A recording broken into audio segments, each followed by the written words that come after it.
So hello students. तो आज हम स्टार्ट करते हैं चैप्टर एपी। ठीक है, तो अर्थमेटिक प्रोग्रेशन। ठीक है, तो पहले तो ये जानते हैं कि ये अर्थमेटिक प्रोग्रेशन ये क्या होता है।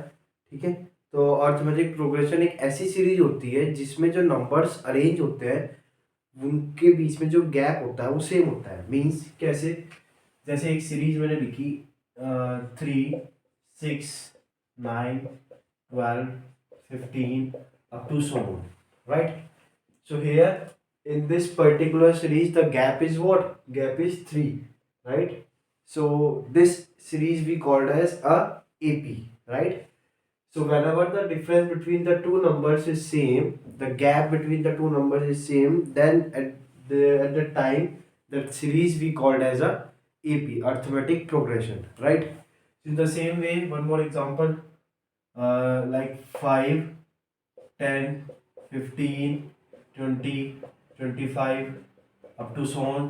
इसको भी हम क्या बोलेंगे? AP बोलेंगे, because here also the gap between the two numbers is same, so that is why we called this series as a arithmetic progression, right?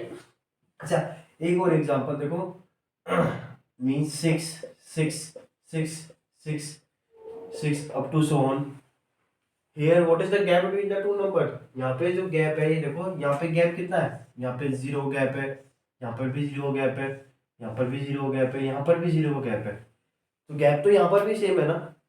What is the difference between this one and this one? Nothing, right? Difference तो कुछ भी नहीं है.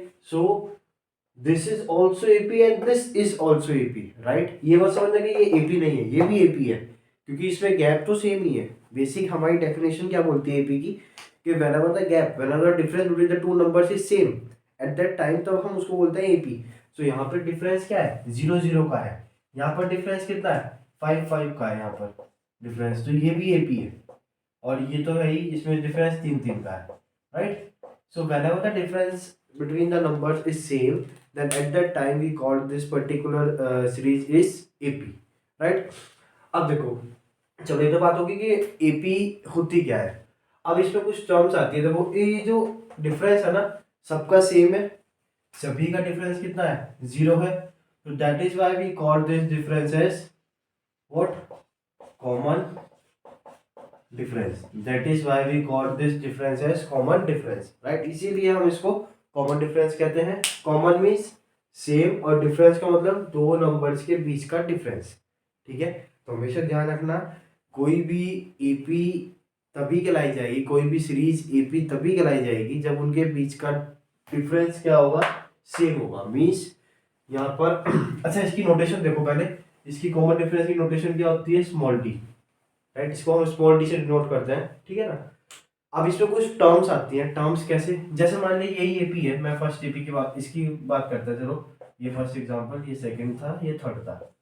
तो first example की बात करते हैं हम. चलो, इस फर्स्ट एग्जांपल में हमें मान लिया एपी ये दे रखी है ना, हमें निकालना है कि 50th टर्म पे कौन सी एपी आएगी, है ना.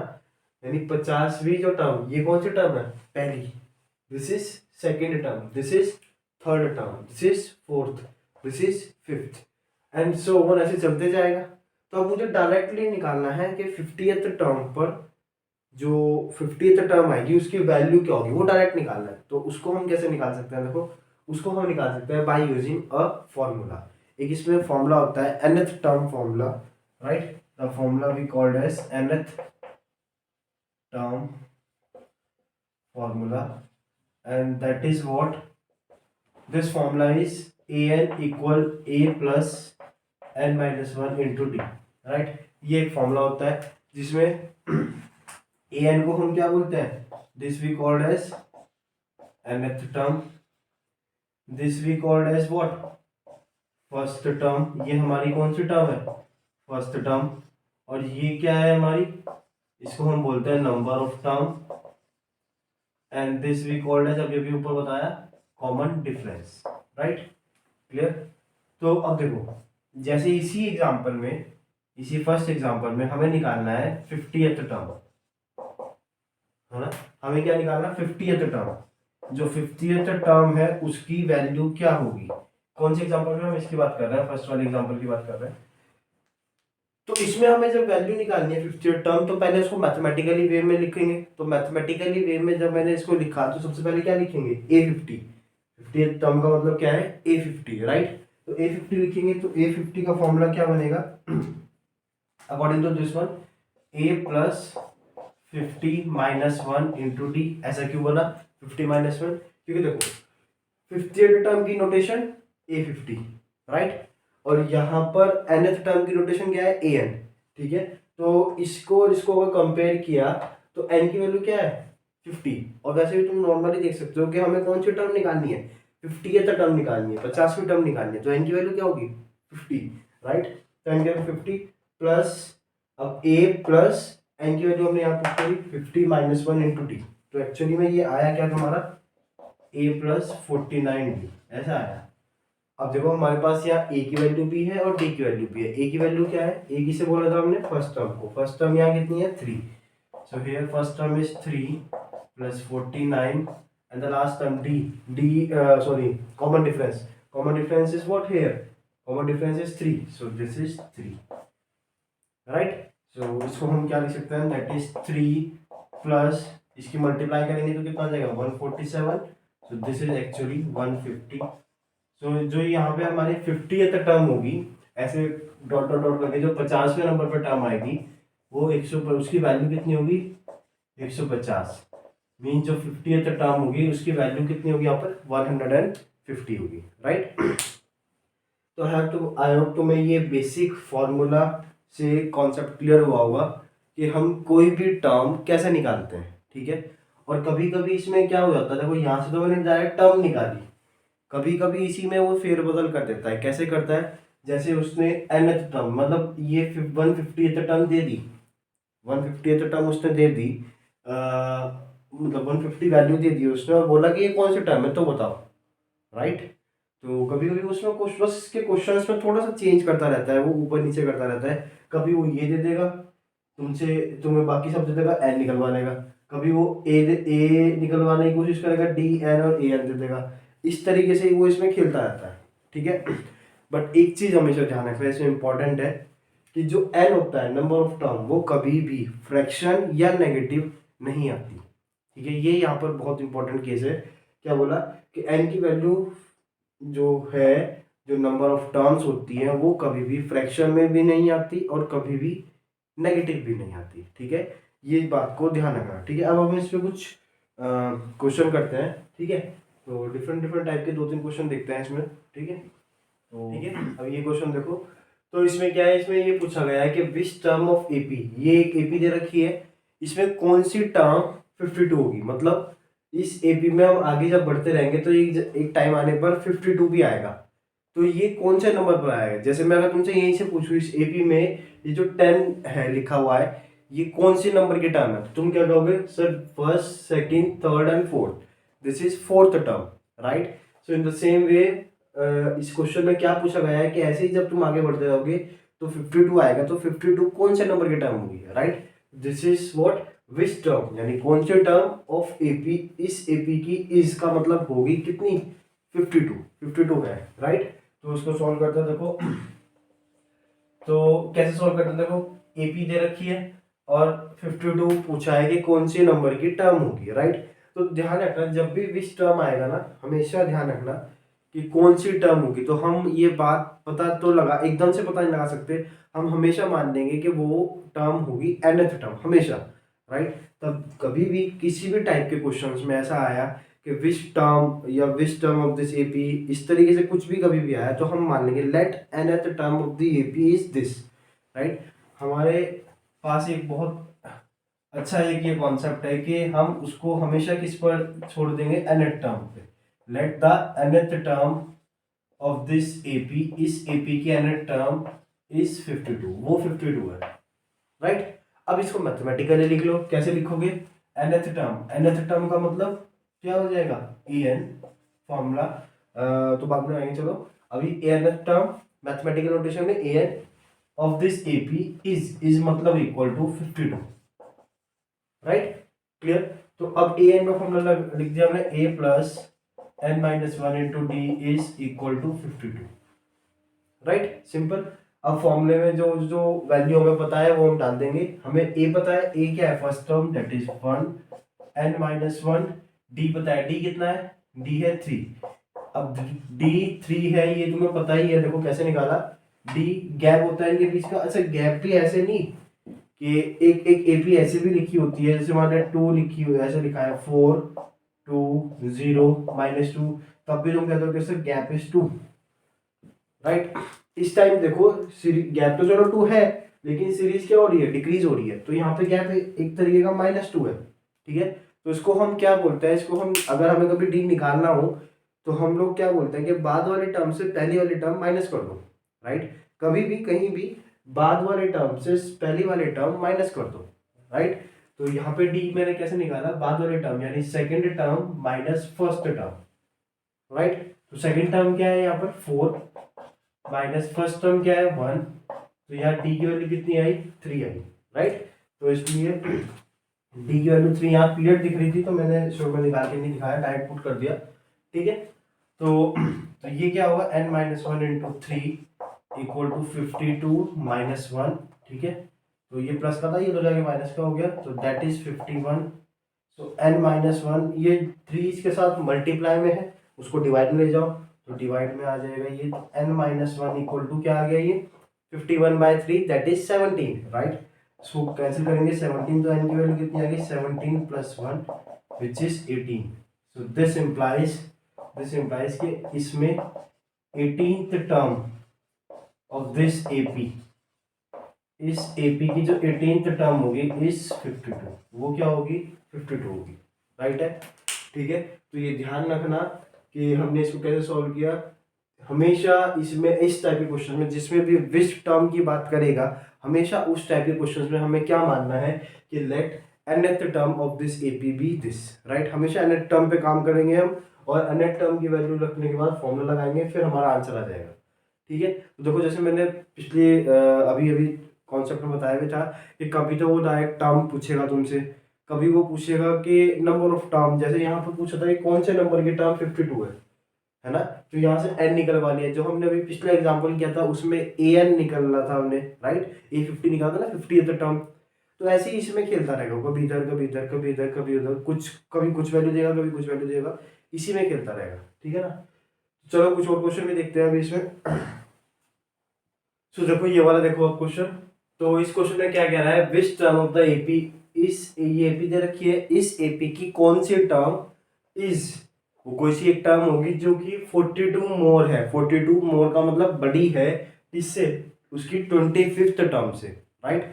तो इसने क्या बोला, देखो क्वेश्चन का सॉल्यूशन देखो, अगेन बात किस पे आ रही है, विच टर्म पे आ रही है, कि कौन सी टर्म इस एपी में 42 ज्यादा है किससे, 25th टर्म से, 25th टर्म से कितनी ज्यादा है 42। तो यहाँ पे देखो समझने वाली बात है, इसने ये बोला more than it's 25th term, तो 25th तो टर्म है, मींस A25, राइट।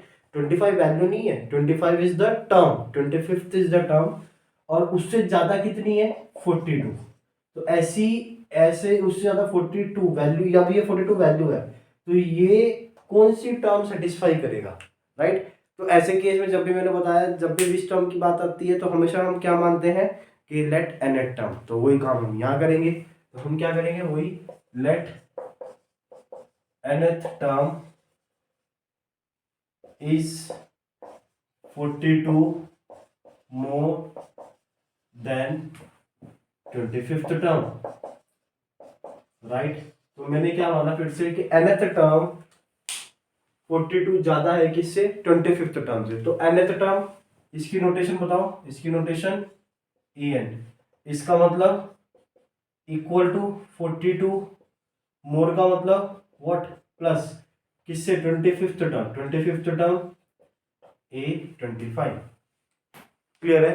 तो nth टर्म यानी कौन सी टर्म 42 ज्यादा है 25th टर्म से, राइट। तो मैंने ये एक नोटेशन से लिख ली, ठीक है, मैथमेटिकल वे में लिख लिया। अब इसको सॉल्व करना है, राइट। इसको सॉल्व करना तुम जानते ही हो। देखो ये क्या है, इसमें हम लगाएंगे a plus n-1 into D, ये 42 प्लस ये आ जाएगा a प्लस, अब इसको थोड़ा डायरेक्ट भी लिखना सीखो, ये 25 -1 ऐसा आएगा ना, तो a प्लस 24d आ जाएगा।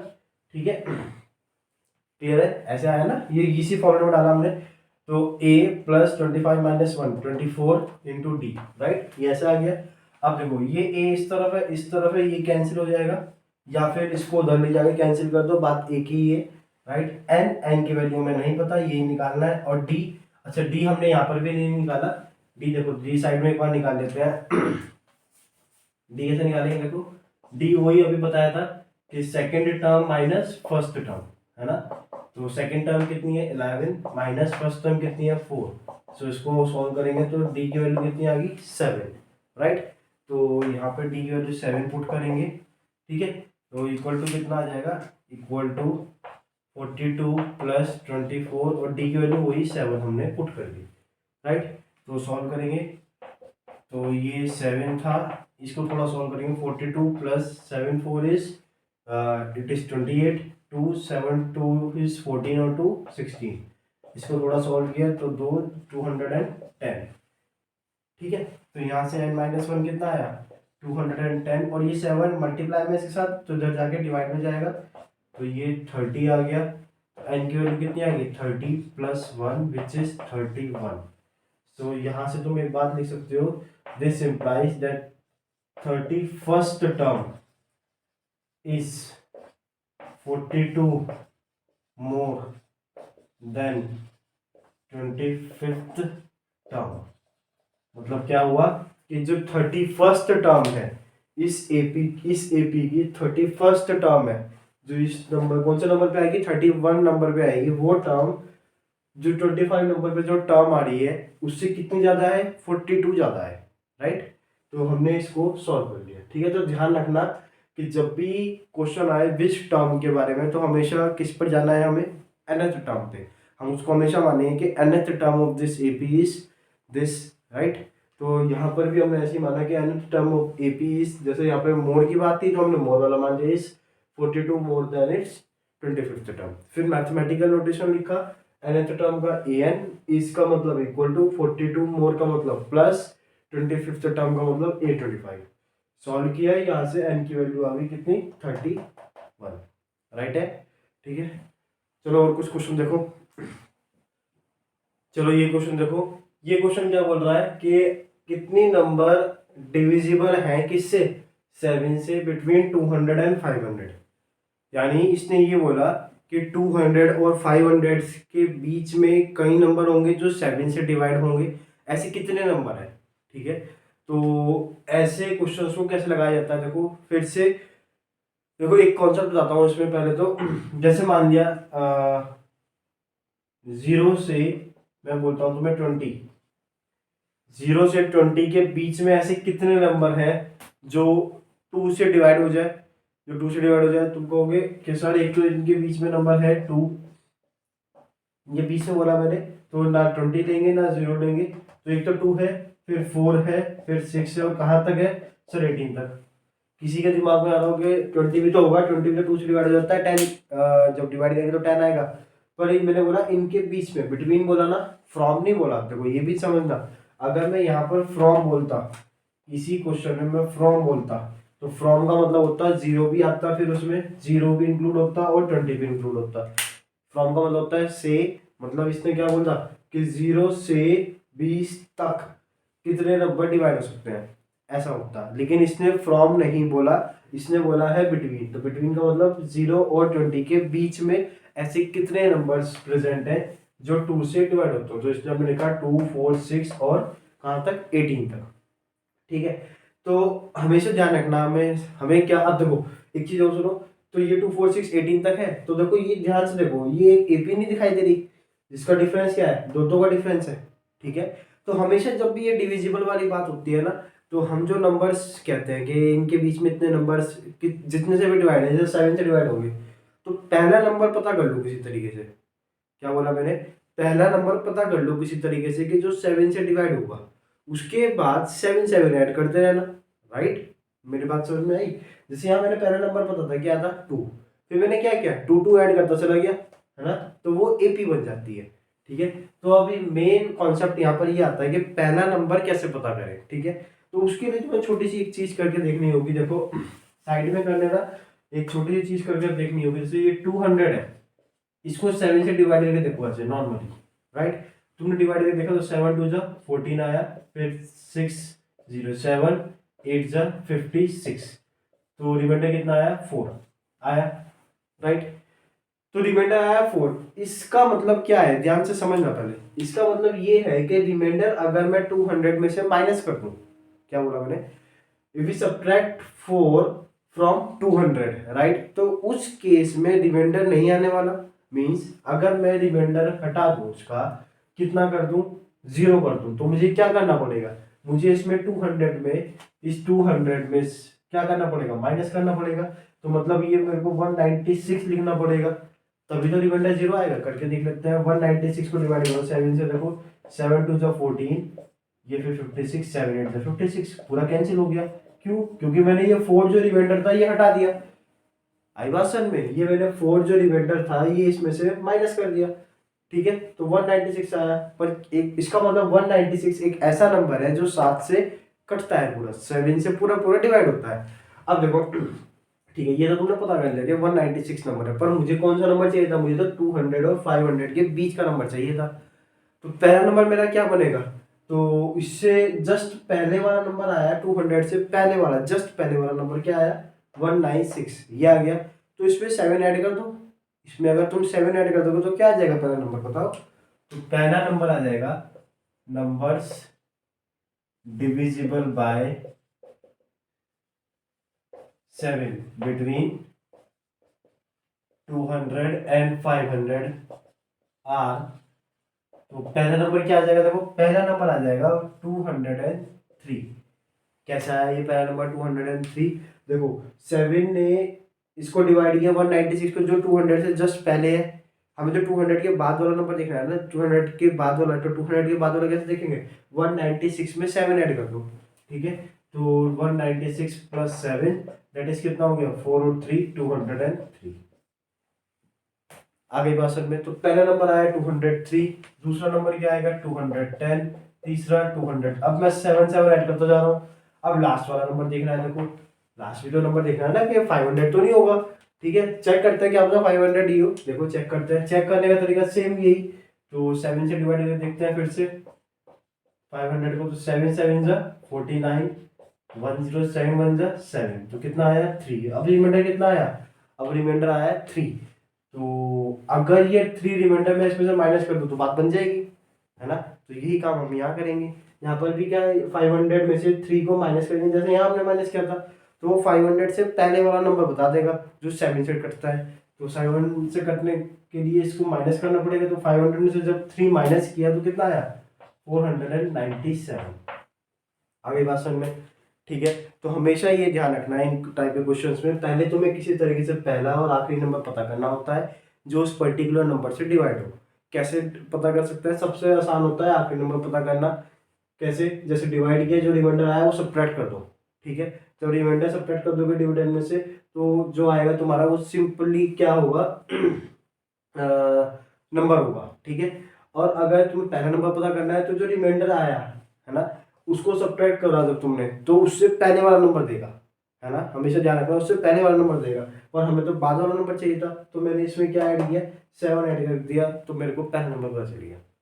आगे बात समझ में, ठीक है ना। तो हमेशा ये ध्यान रखना कि ऐसे क्वेश्चन पूछ लिए जाते हैं एग्जाम्स में, ठीक है। तो पहला नंबर ऐसे पता करा और लास्ट नंबर हमने ऐसे पता करा। अब देखो, अब ये एक एपी बन रही है, ये तो साफ साफ दिखाई दे रहा है, एक एपी बन रही है। 7 7 का गैप है सब में, ठीक है। तो हमें क्या बताना है, हाउ मेनी नंबर्स, मतलब क्या बताना है मैथमेटिकल फॉर्म में, एन की वैल्यू, राइट। हमें नंबर्स बताना है कि एन की वैल्यू क्या होगी, जिसमें फर्स्ट टर्म कितनी है 203, जिसमें डी कितना है, डी है 210 minus 203, a2 minus a1 which is 7, right. और कुछ पता है हमें, हाँ एक और पता है, ये nth टर्म, nth टर्म को हम क्या भी बोला जाता है, लास्ट टर्म। nth टर्म को हम क्या भी बोलते हैं, लास्ट टर्म। तो लास्ट टर्म यहाँ दे रखी है कितनी, 497, ये हमें पता है।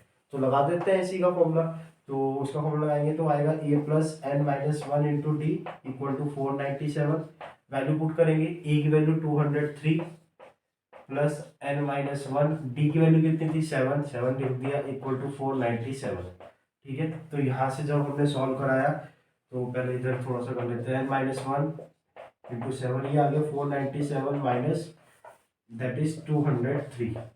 उसको सॉल्व कराया तो कितना आया, दैट इज 9 4 एंड 294, राइट। तो यहाँ से कितना आ गया, n-1 equal to 294 upon that is 7, upon में क्या गया 7 गया, कैंसिल हो गया, 7 4 जा 28 फिर 1 4 यानी 7 2 जा, तो n की वैल्यू कितनी आ गई 42, ये इधर जाएगा प्लस का 1, so n इक्वल टू 43।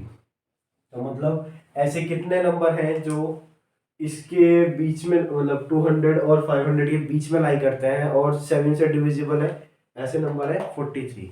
तो 43 ये नंबर्स कितने होंगे, काउंट करोगे तुम तो 43 इतने नंबर्स होंगे जो 200 और 500 के बीच में लाई करेंगे और वो क्या कर देंगे, इसको डिवाइड कर देंगे, डिवाइड हो जाएंगे किससे, 7 से, राइट।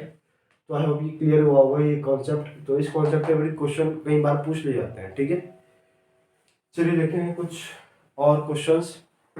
सो देखो अभी ये क्वेश्चन देखो, एक ये क्वेश्चन क्या कह रहा है, the sum of second term and seventh term is of an AP is 30। मतलब इस क्वेश्चन ने बोला कि सेकेंड टर्म और सेवेंथ टर्म है ना, उसका सम कितना है किसी एपी का, कितना 30। तो पहले इसको लिखते हैं, देखो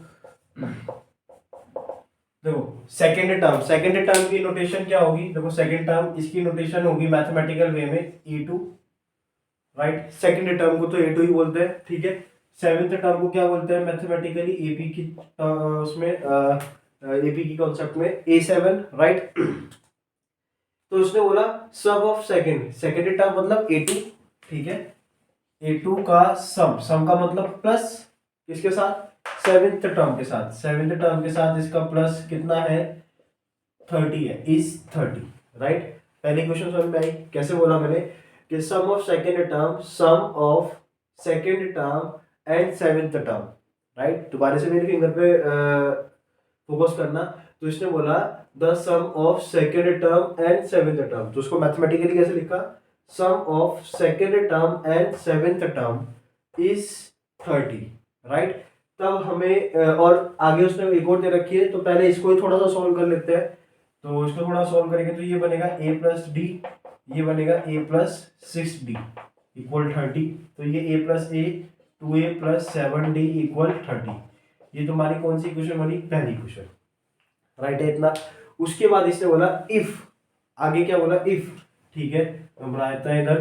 तो इफ 15th टर्म इसकी नोटेशन a15 इज का मतलब इक्वल टू, इसका मतलब equal to 1 less than twice the eighth term की नोटेशन a8, राइट। इसने बोला अगर 15th टर्म एक कम है twice of its eighth term के ट्वाइस, यानी एट्थ टर्म का दुगना करेंगे और उसमें से अगर हम एक कम कर देंगे तो क्या कौन सी टर्म आ जाएगी, 15th टर्म आ जाएगी।